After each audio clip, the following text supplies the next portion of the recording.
falar com a Maria Paula e ela vai trazer um assunto de comportamento e um assunto super sério que é de separação, né, Maria Paula? Isso, Tainá. A gente vai falar hoje sobre separação de casais. A gente convidou o psicólogo Alejandro Alocchi, que está aqui no Olhares. Bem-vindo, um prazer tê-lo aqui. Obrigado.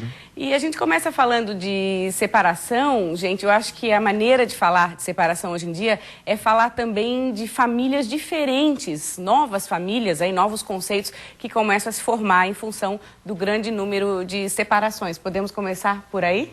Podemos. Então, como é que são essas novas famílias? Assim, a gente vê muito os meus, os teus, os nossos, né?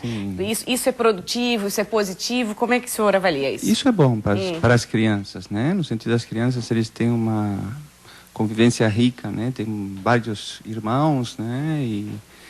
E é muito melhor que quando não há um dos pais, né? Pelo menos há um ambiente familiar, né? Há mais conteúdo, assim, a ser trabalhado nesse ambiente? Sim, porque na separação o mais doloroso é o rompimento da família e afeta as crianças, os filhos. Os adultos não, é um rompimento de uma relação conjugal, né?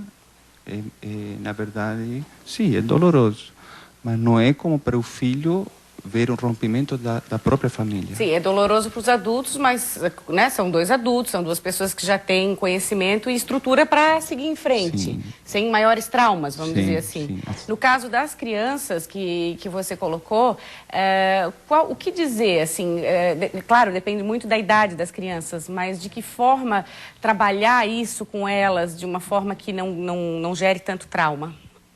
Existe uma linha, assim, de ação? Olha, eu acho que tem que justamente poupar as crianças e prestar atenção nelas, né? Na separação, geralmente não acontece isso. Na separação, cada um está focado na própria dor, né? De romper o vínculo.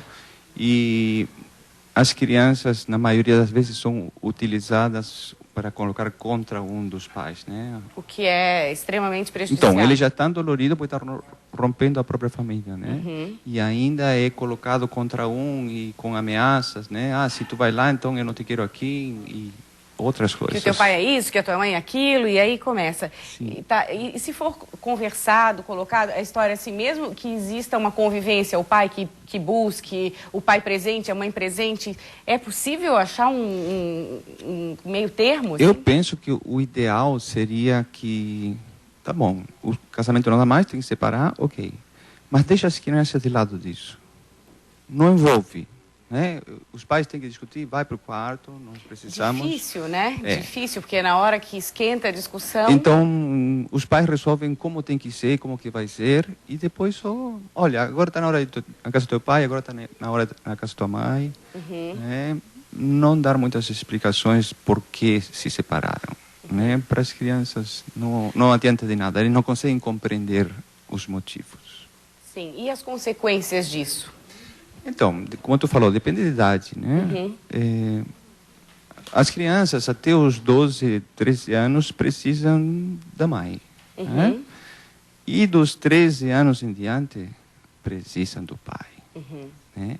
E nisso tem bastante falha, né? Porque as mães querem criar sozinhas os adolescentes, e elas não conseguem, né? Muitas vezes o que eu acho pior, mães terceirizam, né? O que eu vejo, assim, de mães solteiras, mães separadas, acabam deixando com vô, com vó, com amiga. Também é complicado, né, Alejandro? Sim, como eu te digo, quando há uma separação, é um momento de a pessoa se foca em si mesma, é um momento mais egoísta, porque está sofrendo muita dor. Então, olha para si, não olha para a criança, não olha para o parceiro. Então,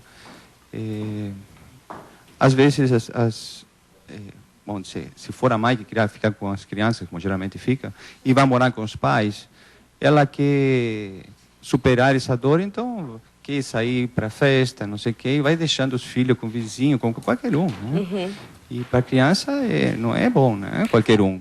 Os vós, tá bom, né? Da família, mas uma pessoa estranha não é bom. Eu quero saber a sua opinião na questão de intolerância. Hoje a gente escuta muito assim, os casais hoje não estão mais tolerantes um com o outro, existe pouco diálogo, ninguém mais senta para falar sobre a relação, ou até aquela responsabilidade. Nós temos um filho, o que a gente pode fazer para estar melhorando em nome da relação, em nome da criança? Isso você observa no seu consultório, essa questão de uma certa individualidade maior que tudo?